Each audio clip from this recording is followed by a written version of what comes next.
Good evening dear students. आज हम लोग इस वीडियो के अंदर एक और बहुत ही इंपॉर्टेंट कॉन्सेप्ट पढ़ेंगे टॉपिक प्रोनाउन में से इंग्लिश ग्रामर में। अगर आप लोग चाहते हो कि आपको ये वाला वीडियो और अच्छे से समझ आए तो आप पार्ट 1 को प्लीज जरूर देख लीजिए। उसका लिंक जो है डिस्क्रिप्शन बॉक्स के अंदर गिवन है, तो उस लिंक से आप उस वीडियो को देखो सो दैट आपकी अंडरस्टैंडिंग इस वीडियो के लिए थोड़ी बेटर हो पाए।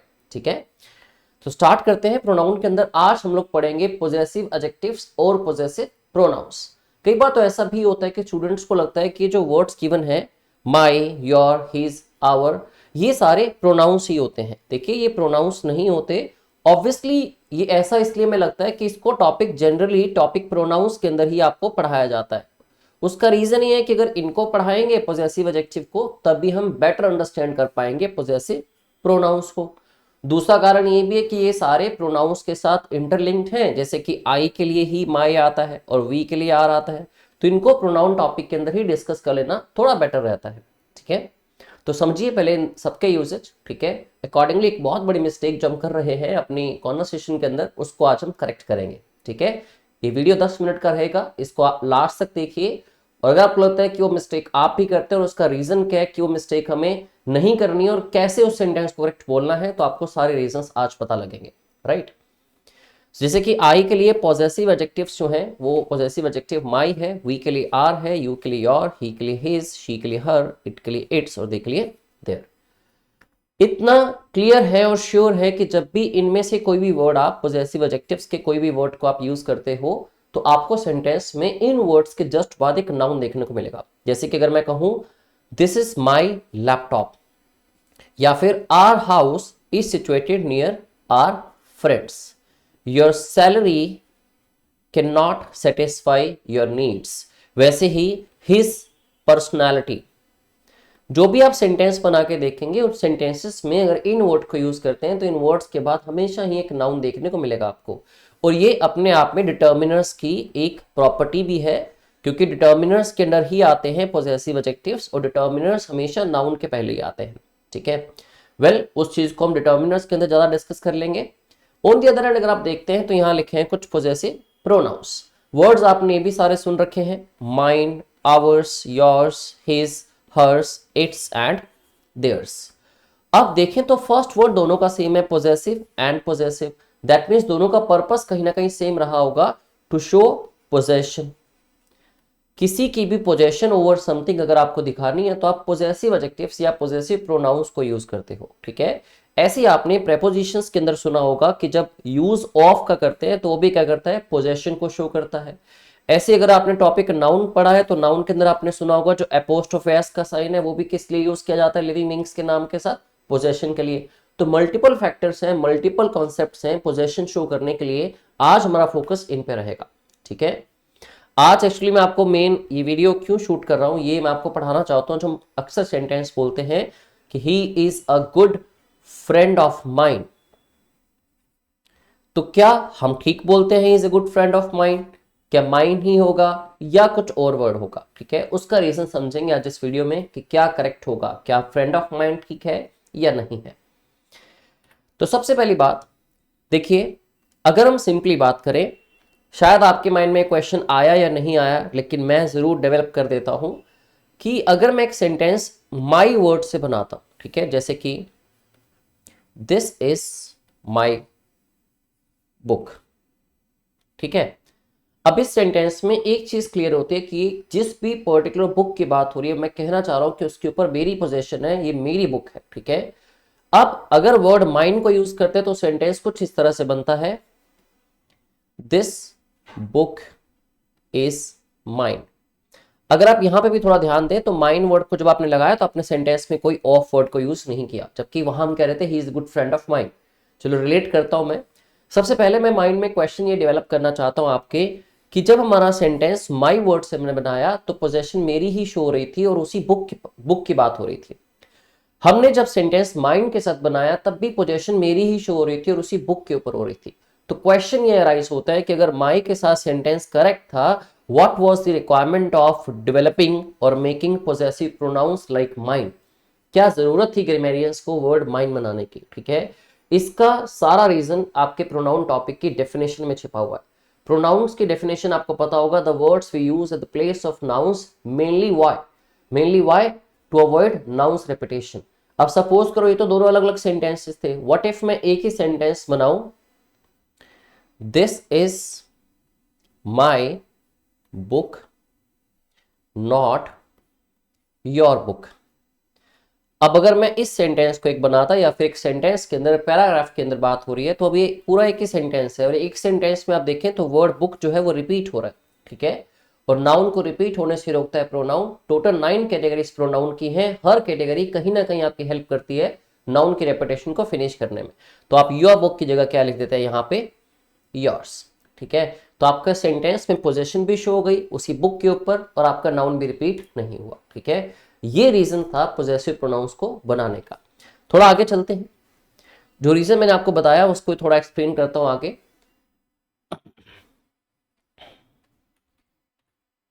Sorry, this one. सो इसको पढ़े अगर आप, possessive adjectives are followed by a noun. मैंने आपको कहा भी था कि उनके बाद हमेशा नाउन आएगा। आप चाहें तो सेंटेंसेस भी बना के देख लीजिए, बाद में जो भी वर्ड आएगा पोजेसिव एडजेक्टिव्स के, वो नाउन ही होगा।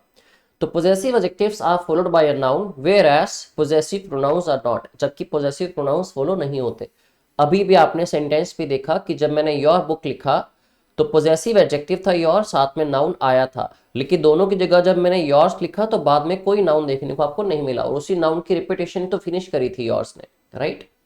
तो इवेंचुअली क्या हुआ, पोजेसिव एडजेक्टिव प्लस नाउन का जो आप पेयर बनाते हैं, ठीक है, पोजेशन शो करने के लिए किसी नाउन पे, those two words are equivalent to possessive pronoun, ठीक है। यहां आपने सेम देखा, योर बुक, दो word possessive adjective plus noun, equal किसके हुए, पोजेसिव प्रोनाउन के। एक तो इसके ऊपर आपसे डायरेक्ट क्वेश्चंस पूछ लिए जाते हैं आपके एग्जाम में, कॉम्पिटेटिव एग्जाम्स में, ठीक है। दूसरा, आप कॉन्वर्सेशन की मिस्टेक्स ना करें, इसलिए कुछ एग्जाम्पल्स भी देखिए। This was not my fault, ये मेरा फॉल्ट नहीं था, it was all your fault. तो फॉल्ट वर्ड रिपीट हुआ है कॉन्वर्सेशन में, तो योर फॉल्ट की जगह बन गया yours. Possessive adjective plus noun is equal to possessive pronoun, ठीक है। तो जहां भी आपको लगे कि आपका नाउन रिपीट हो रहा है और साथ में पोजेसिव एडजेक्टिव लगा हुआ है, तो पोजेसिव एडजेक्टिव प्लस नाउन वाले पेयर को आप पोजेसिव प्रोनाउन में कन्वर्ट करके उस सेंटेंस में नाउन की रिपीटेशन फिनिश कर सकते हैं और पोजेशन भी शो कर पाएंगे, right. My family is entirely different from her family, family word repeat हुआ तो her family possessive adjective plus noun बना हर्स, ठीक है। Our city is the only city that looks green and clean. अब the only city में से यहां से सिटी वर्ड तो मैं रिमूव कर नहीं सकता, सेंटेंस इनअप्रोप्रिएट हो जाएगा, दी ओनली व्हाट, ठीक है। लेकिन मुझे पता है कि पोजेसिव एडजेक्टिव प्लस नाउन का पेयर यहां पड़ा है, तो इस आर सिटी को बना दिया मैंने आर्स। और सेंटेंस आप हिंदी में ऐसा बोलते भी हैं कि हमारी ही इकलौती एक ऐसी सिटी है, ठीक है, हमारा ही इकलौता ऐसा घर है, मेरा ही इकलौता ऐसा फ्रेंड है जो ऐसा कर सकता है, ठीक है। तो योर आर सिटी का बन गया ours. Your brain works faster than his brain, तो your brain possessive adjective plus noun. अब यहां भी ब्रेन वर्ड आया तो his brain, his possessive adjective है, ब्रेन नाउन है, तो आपने उसकी जगह हिज पोजेसिव प्रोनाउन लगा दिया, क्योंकि पोजेसिव एडजेक्टिव और पोजेसिव प्रोनाउन हिज दोनों सेम ही होते हैं, ठीक है, उसमें चेंजेस नहीं आते। जबकि हर का हर्स बनता है तो आवर का आवर्स बनता है, राइट। यहां तक क्लियर हुआ। अब चलते हैं उस पॉइंट पे जिसके लिए हम ये क्लास में डिस्कशन कर रहे हैं सारी।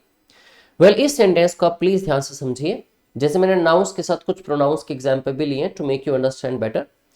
The terrorists confessed their crime, ठीक है। तो टेररिस्ट यहाँ पे क्या है, सेंटेंस का सब्जेक्ट है, और सब्जेक्ट की जगह पे प्रोनाउन में सब्जेक्टिव केस आएगा, तो मैं इनकी जगह दे भी लगा सकता हूँ एज अ सब्जेक्ट। तो सेंटेंस दे से स्टार्ट होगा, तो कन्फेस्ड क्या हो गई, वर्ब। क्या कन्फेस किया उन्होंने, अपना क्राइम, तो देयर पोजेसिव एडजेक्टिव और क्राइम हो गया नाउन, तो ये पूरा बना सेंटेंस का ऑब्जेक्ट। तो ये क्लियर है। जब मैं वर्ड टेररिस्ट की बात कर रहा हूं तो इनके लिए प्रोनाउन आएगा दे एज अ सब्जेक्टिव केस, क्योंकि किसी पर्सन, प्लेस, एनिमल, बर्ड की जगह पे आप पर्सनल प्रोनाउन को यूज करते हो उनकी रेपिटेशन फिनिश करने के लिए। टेररिस्ट क्योंकि प्लूरल है तो उसके लिए प्रोनाउन दे आया। अगर मैं इनका ऑब्जेक्टिव केस देखूं तो क्या आएगा, देम आएगा। अब पिछले वीडियो में जैसे मैंने आपको कहा कि वो देखना इंपॉर्टेंट है, तो आपने सीखा कि सब्जेक्टिव केस ऑफ प्रोनाउन कहां पे आता है और ऑब्जेक्टिव केस ऑफ प्रोनाउन कहां पे आता है, ठीक है। तो अब देखिए यहां पे the police arrested the terrorists. अब वर्ब के बाद क्या होता है सेंटेंस में, ऑब्जेक्ट, तो ऑब्जेक्ट की जगह पे क्या आएगा, ऑब्जेक्टिव केस, उन्हीं टेररिस्ट्स की जगह पे आया देम, ठीक है। अब अगला sentence, the territory of the terrorists is not known yet. उनकी टेरिटरी का अभी भी पता नहीं लगा है, ठीक है। तो यहां पे देखिए the territory of the terrorists. अब टेररिस्ट्स के लिए अगेन मैंने क्या कहा था, दो ही प्रोनाउंस है, या तो दे है या फिर देम है। अब क्योंकि प्रेपोजिशन के बाद आप लगा रहे हैं प्रोनाउन, पर्सनल प्रोनाउन, तो पिछले वीडियो में समझाया था कि प्रेपोजिशन और वर्ब के बाद प्रोनाउन अगर लगाते हैं तो ऑब्जेक्टिव केस का होना चाहिए, इसलिए मैंने देम को चूज किया। तो ये पूरा बना द टेरिटरी ऑफ देम। कुछ ना कुछ साउंड आपको यहां से मिलेगी। टेरिटरी ऑफ देम, एक मैं कहता हूं फ्रेंड ऑफ माइन। तो अगर मैं फ्रेंड ऑफ माइन कहता हूं तो यहां पे माइन क्या है, एक पोजेसिव प्रोनाउन है। दैट मीन्स अगर मैं टेरिटरी ऑफ देम कहता हूं तो यहां पे भी पोजेसिव प्रोनाउन आना चाहिए था, फिर तो मुझे कहना चाहिए था टेरिटरी ऑफ देयर्स, जबकि ये इनकरेक्ट है। अब मैं आपको एक सॉन्ग याद दिलवाता हूं, वो सॉन्ग था I am in love with the shape of you. तो यहां लिखा है शेप ऑफ यू, ठीक है, शेप ऑफ यू। अब ये गाना तो पता नहीं ठीक है कि गलत है, बट यहां बात करते हैं इस गाने की हेल्प से। अब यू यहां पे क्या है, पर्सनल प्रोनाउन है। यू का सब्जेक्टिव केस भी यू होता है और ऑब्जेक्टिव केस भी यू होता है। अब प्रेपोजिशन के बाद लगाया तो डेफिनेटली कौन सा केस रहा होगा, ऑब्जेक्टिव केस ऑफ प्रोनाउन। यहां भी आपने कभी नहीं सुना होगा शेप ऑफ योर्स, जबकि हम अक्सर कहते हैं ही is a good friend of mine. अब ये वाला सेंटेंस अगर मैं आऊं इस पे लास्ट में, ही is a good friend of mine होगा या he is good friend of me होगा या माई होगा। एक चीज क्लियर है कि माई नहीं हो सकता, क्योंकि माई के बाद तो नाउन आना चाहिए, ठीक है, और ये तो सेंटेंस खत्म हो गया। तो बचे दो ही वर्ड्स, मी या माइन, ठीक है। आप देखिए मैंने आपको कहा था कि अलग अलग केसेस हम यूज करते हैं पोजेशन दिखाने के लिए। या तो हम पोजेसिव एडजेक्टिव को यूज करते हैं तो साथ में एक नाउन लगाना होता है, या फिर नाउन पहले से सेंटेंस में प्रेजेंट है तो हम डायरेक्टली एक पोजेसिव प्रोनाउन को यूज कर लेते हैं, या प्रेपोजिशन ऑफ को यूज किया जाता है, या फिर साइन ऑफ एपोस्ट्रोफी एस को। जब आपने कहा he is a good friend of me या he is a good friend of mine, अब इसमें देखिए आप पोजेशन के लिए ऑफ आ चुका है ना, ठीक है। तो आपको पोजेसिव कोई भी वर्ड नहीं चाहिए, ना तो माई चाहिए ना ही चाहिए आपको माइन। तो आंसर होगा he is a good friend of मी। थोड़ा और डिटेल में समझें अगर, बेसिकली फ्रेंड ऑफ मी जो मैं कह रहा हूं, मी मतलब मैं खुद को कंसिडर करता हूं, तो अंकुश के फ्रेंड की बात हो रही है, ठीक है। अब अंकुश एक पर्सन है, तो अंकुश पर्सन के लिए कौन सा प्रोनाउन आना चाहिए, पर्सनल प्रोनाउन आना चाहिए, ठीक है, जो कि या तो है आई या फिर क्या है, मी। अगर मैं इसको थर्ड पर्सन कंसीडर करूं अंकुश को, तो या तो इसके लिए ही है या फिर क्या है, हिम है, ठीक है। अब अगर ये दोनों में से एक प्रोनाउन आना चाहिए तो प्रेपोजिशन क्या है, ऑफ, और प्रेपोजिशन के बाद हमेशा कौन सा केस आता है, ऑब्जेक्टिव केस। तो आई और ही नहीं आएगा। अगर अंकुश थर्ड पर्सन है तो मैं कहूंगा ही is a good friend of him. अगर अंकुश मैं अपनी बात करूं तो ही is a good friend of me, not mine. इसलिए जो सॉन्ग है शेप ऑफ यू, वो शेप ऑफ यू बिल्कुल करेक्ट लिखा गया है, उसमें शेप ऑफ योर्स नहीं हो सकता, ठीक है। या तो उसको मैं कहूं योर शेप, तुम्हारी शेप, ठीक है, या उसको कहूं मैं शेप ऑफ यू। यही दो केसेस बन सकते हैं, इसलिए प्लीज अपने सेंटेंसेस को करेक्ट कीजिए। He is a good friend of yours नहीं होगा, he is a good friend of you, ठीक है, जैसे शेप ऑफ यू है। He is a good friend of mine होगा ना, माइन नहीं होगा, he is a good friend of me होगा, ठीक है। She is a good friend of hers नहीं होगा, she is a good friend of her होगा, ठीक है। तो अपने इन मिस्टेक्स को करेक्ट कीजिए। आई होप आपको अंडरस्टैंडिंग हुई, क्या मैंने आपको समझाना चाहा है उसको हमेशा के लिए याद रखिए, और अपने सेंटेंसेस में कुछ करेक्शन कीजिए इन सारी डिटेल्स को समझने के बाद। Thank you very much. अगली वीडियो में मिलते हैं किसी और इंपॉर्टेंट कॉन्सेप्ट के साथ।